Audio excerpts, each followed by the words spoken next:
Ada seorang anak muda konsultasi pada seorang syekh yang tinggal di tepi danau. Danaunya bagus, airnya jernih dan bisa diminum, segar. Ketika datang anak muda itu membawa persoalan yang sangat rumit, konsultasi berat, kelihatan dari beban dirinya. Begitu datang, syekhnya tidak menjawab. Diajaklah ke pinggir danau, dibawa segelas air, ya, dibawakan, kemudian dibawa segenggam garam. Itu yang paling menarik. Begitu setelah terjadi, diambil kemudian airnya. Setelah itu dimasukkan garamnya.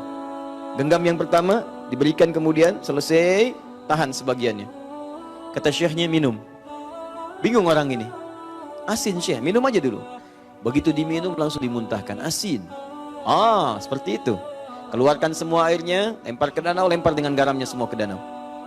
Begitu dilempar, diambil lagi kemudian air menggunakan gelas yang sama. Sekarang minum. Bagaimana rasanya? Segar, tawar. Itulah kondisi hatimu. Masalah sebesar apapun, kalau hatimu itu lapang seluas danau ini, maka kesulitan besar pun akan mengecil dan ringan dibawa dalam hidup. Tapi kalau hatimu hanya sesempit gelas ini, maka segala yang terjadi pada dirimu sekalipun hanya sedikit dari garam itu akan terasa asin dalam hidup dan tidak akan nyaman terbawa dalam kehidupan. Sedangkan sifat Allah ketika mencintai dan mengingat seorang hamba, maka yang pertama Allah berikan akan melapangkan keadaan dirinya. Makanya Nabi Musa alaihissalam ketika akan berdakwah pada Fir'aun minta kelapangan hati. Rabbi syrahli sadri. Ya Allah, tolong lapangkan hati saya. Sebab kalau sudah lapang, mau teriakan, mau cercaan, mau celaan itu gak akan berpengaruh. Dasar Musa begini. Lapang aja, ayo terus. Tapi kalau hati anda sempit, belum dicela, sudah mencela. Apa? Mau nyela? Itu belum dicela tuh. Dan bangga kadang-kadang dengan celaan. Bapak kok marah pak? Saya memang pemarah. Bangga dengan temperamentalnya. Saya memang pemarah, mau apa? Jadi ada sesuatu yang keliru. Tapi kalau hati kita lapang, dan Nabi Muhammad tuh Masya Allah, Nabi Musa minta dikabulkan, Nabi Muhammad tidak minta diberikan oleh Allah Subhanahu Wa Taala. Nabi Musa, Rabbi shrahli sadri wa yassirli amri. Nabi Muhammad belum minta turun ayat Alam nashrah laka sadrak. Nabi Musa, Rabbi shrah li sadri. Nabi Muhammad, Alam nashrah laka sadrak wa wada'na anka wizrak alladhi anqadha dhahrak. Muhammad, kami telah lapangkan hatimu, sehingga dengan itu semua beban-beban yang engkau pikul di pundakmu, pikul di pundak berat seperti angkat barbel, itu akan terasa ringan dalam hidup.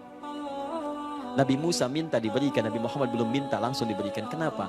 Karena puncak amalan Nabi Muhammad itu yang sulit disaingi oleh nabi-nabi yang lainnya. Dijamin surga tapi masih tahajud sampai bengkak kaki dan sebagainya, dekat dengan Allah, zikirnya kepada Allah dalam. Karena dalamnya itu belum minta sudah diberikan oleh Allah Subhanahu Wa Taala. Sehingga Nabi Isa menyebutnya bukan dengan Muhammad tapi dengan nama yang lainnya, Ahmad. Quran surah As-Saff ayat 6 itu.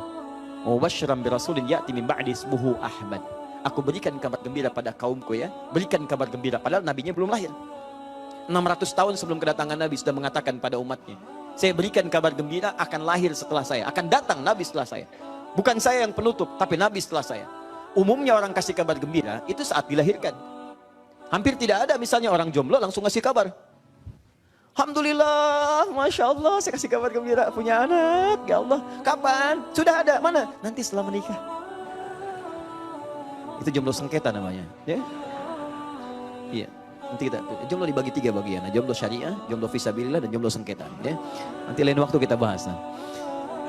Untuk yang belum nikah.